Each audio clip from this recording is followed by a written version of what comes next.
ভালো নেই ইটভাটা শ্রমিকরা, আর মে দিবস সম্পর্কেও তাদের ধারণা কম। দিনমজুরি দিয়ে চলা এসব শ্রমিকের সারাদিনই সমান। মে দিবসে ইটভাটা শ্রমিকদের খবর জানাতে কুষ্টিয়া থেকে যুক্ত হচ্ছেন প্রতিনিধি শরীফুল ইসলাম। শরীফুল, আগের সংবাদেও যেমনটি দেখছিলাম যে আপনার পিছনে ইটভাটায় শ্রমিকরা কাজ করছেন। আজকে মহান মে দিবস, শ্রমিক দিবস, তো আজকের দিনেও তারা কেন কর্মক্ষেত্রে এসেছেন সে বিষয়ে আসলে মালিকরা কি বলছেন, আর এই দিনটি সম্পর্কে শ্রমিকরা কতটুকু জানেন সে বিষয়ে একটু জানতে চাই আপনার কাছে।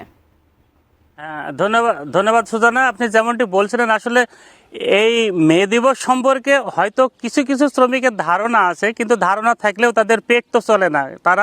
আমি ভাটা শ্রমিকদের সাথে কথা বলছি, তারা বলছে আসলে মে দিবস নিয়ে তো আর আমাদের পেট চলে না। সকালে এসে ইটভাটায় কাজ করতে হয়, কাজ করলে তাদের দিন মজুরি পায়, সেই দিন মজুরি দিয়ে সংসার চালাতে হয়। সুতরাং এই সংসার চালাতে গিয়ে মে দিবসে যদি এই ছুটির দিনে কাজ না করে তাদের সংসার চলবে না, এমনটি জানাচ্ছিলেন ভাটা মালিক শ্রমিকরা। পাশাপাশি ইটভাটা মালিকরাও তাদের সাথে কথা বলছে, তারাও জানিয়েছেন যে আসলে ভাটায় প্রতিদিনই কাজ করতে হয়। এখানকার এই ভাটা থেকে ইটগুলি বিভিন্ন উন্নয়নমূলক কাজে সরবরাহ করা হয়, সেক্ষেত্রে ইটভাটা শ্রমিকদের প্রয়োজন হয়, নিত্যদিনই প্রয়োজন হয়।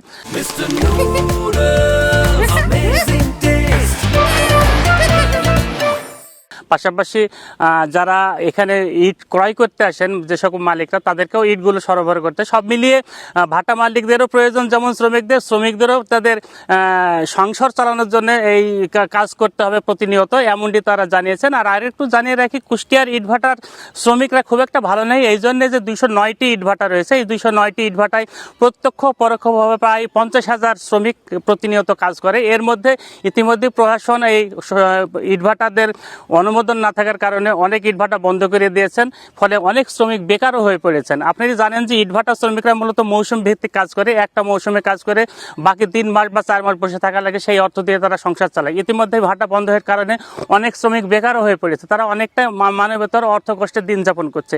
তো সব মিলিয়ে শ্রমিকরা জানিয়েছেন যে মে দিবসের দিনেও আমাদের স্মরণ থাকলেও আমাদের পেটের দাগিতে তাদের কাজ করতে হয়। আর 8 ঘন্টার ক্ষেত্রেও তারা বলেছেন যে 8 ঘন্টা না, আমরা সকালে আসি সন্ধ্যা পর্যন্ত কাজ করি, যা পাই তাই দিয়ে তাদের সংসার চালাতে হয়। এখানে কিছুটা বৈষম্য রয়েছে ইটভাটা পুরুষ শ্রমিক নারী শ্রমিকের মধ্যে। নারী শ্রমিকরা অনেকটা বৈষম্যের শিকার, বিশেষ করে 220 টাকা থেকে 300 টাকা হাজিরা পায়, আর পুরুষ শ্রমিকরা 400 টাকা 500 টাকা পায়, এই বৈষম্যটা রয়েছে।